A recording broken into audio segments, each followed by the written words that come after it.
State Bank of இந்தியாவில் ஊதிய கணக்கு வைத்திருப்பவர்களுக்கு முக்கியமான செய்தி. ஊதிய கணக்கு வைத்திருப்பவர்களுக்கு பாரத ஸ்டேட் வங்கியும் இன்சூரன்ஸ் கம்பெனியும் இணைந்து 1 கோடி ரூபாய்க்கு விபத்து காப்பீட்டு தொகை வழங்குகிறது.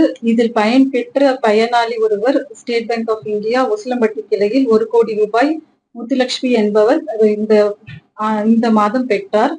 அனைவரும் ஸ்டேட் பேங்க் ஆஃப் இந்தியா கிளையை அணுகி ஊதிய கணக்கு ஆரம்பிக்குமாறு கேட்டுக்கொள்கிறோம். இது தவிர ஸ்டேட் பேங்க் ஆஃப் இந்தியாவில் 2000 ரூபாய் வருஷம் கட்டுபவர்களுக்கு 40 லட்சம் ரூபாய் விபத்து காப்பீட்டு தொகை அளிக்கப்படுகிறது.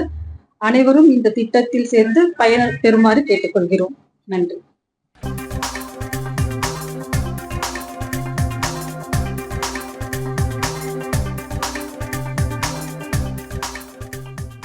பிளே ஸ்டோர் மற்றும் ஆப் ஸ்டோரில் இருந்து பாலிமர் செயலியை QR கோடு மூலம் பதிவிறக்கம் செய்யுங்கள். செய்திகளை உடனுக்குடன் பெறுங்கள்.